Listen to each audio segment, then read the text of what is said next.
pense que dans ma vie, j'ai jamais vécu autant de choses en aussi peu de temps. T'as peut-être vu passer ça et même ça sur les réseaux sociaux. Alors aujourd'hui, on va pas parler football. Je vais pas te parler des Musketeers, ne t'inquiète pas, la vidéo arrive bientôt. Un gros résumé de toute la saison. Mais je vais te parler de lifestyle, de ma vie de tous les jours. Et il y a beaucoup de choses à parler. En 72 heures, j'ai vécu une urgence à la maternité, la naissance de mon fils et un emménagement. Le tout avec quasiment pas de sommeil et un bébé qui va changer toute ma vie. Aujourd'hui, je vais vous raconter les 72 heures les plus folles de ma vie et honnêtement...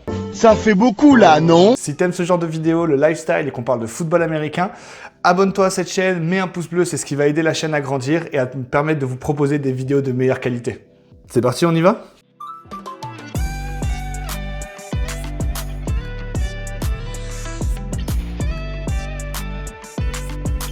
Tout commence le 27 juillet et à ce moment-là, je dors. Environ 10h30, quand Amanda me réveille, il me dit que les contractions sont super importantes, que franchement, ça fait plus de 2 heures que ça continue. Et du coup, là, on se questionne à se dire, est-ce qu'il faut qu'on aille à la maternité, qu'on aille aux urgences? Bref, ça va arriver, c'est proche.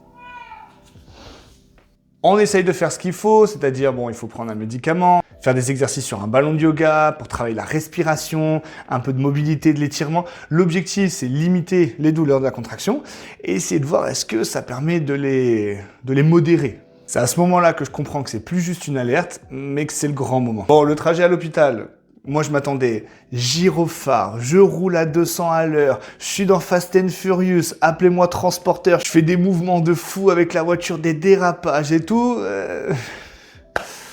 Bah, j'ai vite été rappelé à l'ordre. Entre les dodanes, les accélérations, et tout ce qui pouvait augmenter les contractions, les incertitudes de madame, le stress en se disant mais attention, on colle la voiture trop de devant, on va juste avoir un accident, on va même pas arriver à la maternité.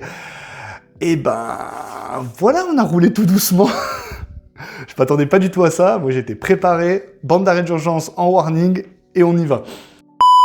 Une fois arrivé à l'hôpital, on attend dans les urgences et là on comprend que Amanda va rester parce que du coup elle est vraiment proche de la fin et proche de l'accouchement. Donc on se dit mais souvent on voit les témoignages, ça prend 36 heures, plus de 24 heures, les gens sont là, ils patientent, ils attendent, etc.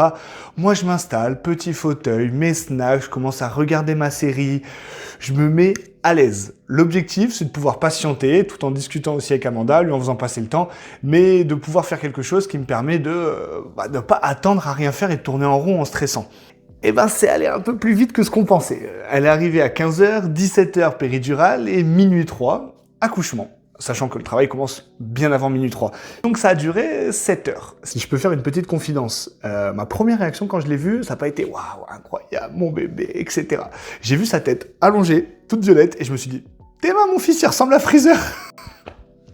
Ah, je plaide coupable, mais c'était si drôle. Bon, bien évidemment, j'ai gardé ça dans ma tête, j'allais pas sortir ça à madame qui était juste à côté en train de voir son fils pour la première fois. Mais pour l'anecdote, c'est assez drôle. Bien évidemment, après, on se réjouit, c'était tellement d'excitation, d'adrénaline, on se dit, mais punaise, après 9 mois, ça se concrétise. On était trop contents, c'était vraiment un moment de folie. Bon, je fais le malin comme si tout se passait bien, comme si c'était enchaîné et tout, qu'au final, on était tranquille. Mais le bébé a décidé d'arriver pile poil la même date que la signature de notre achat.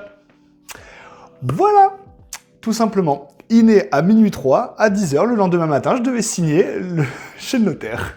Les timings sont parfaits. J'ai vécu ce moment complètement seul, alors j'étais trop content, très heureux, mais en même temps, c'est un sentiment un peu bizarre où je me dis, bah mince, je fais pas ça en même temps avec la personne avec qui j'achète, donc le sentiment est vraiment étrange. À vrai dire, c'est normal que tout soit mélangé. Je suis papa, je suis propriétaire, il faut que je gère plein de choses, ma tête, elle explose.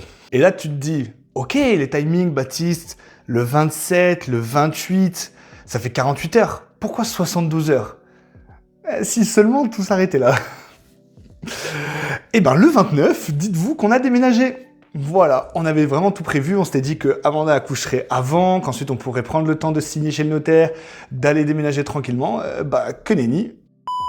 Le 29, déménagement, heureusement qu'il y avait des amis, de la famille qui étaient avec moi, tout s'est super bien enchaîné.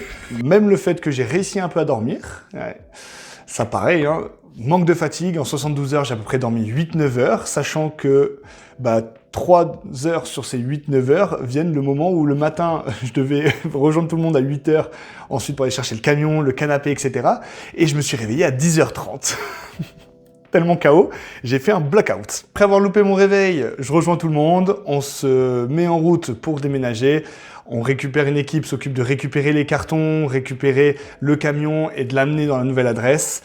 Et ensuite, une équipe était sur place pour s'occuper du nettoyage, du ménage, etc. Merci à toutes les personnes qui étaient là, vous nous avez sauvé la vie. Je ne sais pas comment j'aurais fait, je dormais debout, avec un peu d'adrénaline, une Red Bull, goût myrtille, exceptionnel.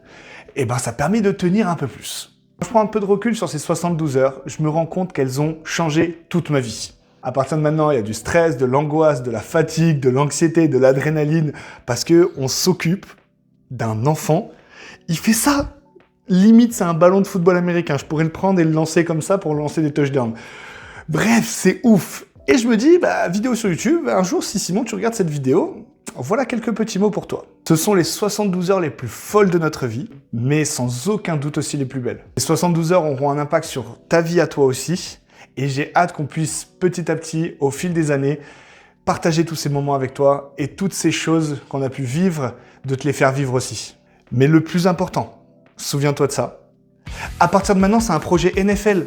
Il y a des objectifs, entraînement tôt le matin, on se lève, petit-déj, on mange correctement, ok? On fait du sport, il va falloir vraiment t'entraîner fort. Hey le gars, wake up, on va en NFL, ok? Rendez-vous dans 20 ans. Tchuss! Merci beaucoup d'avoir regardé cette vidéo, j'espère que ça t'a plu. Ça change un peu du format habituel où je te parle un peu plus de ma vie. On se retrouve très bientôt, fin du mois d'août, avec une vidéo sur les Musketeers. Je te raconte comment j'ai intégré l'équipe, comment s'est passé le camp, comment s'est passée ma saison avec eux. Bien évidemment avec les perturbations de fin de saison avec le bébé qui est arrivé.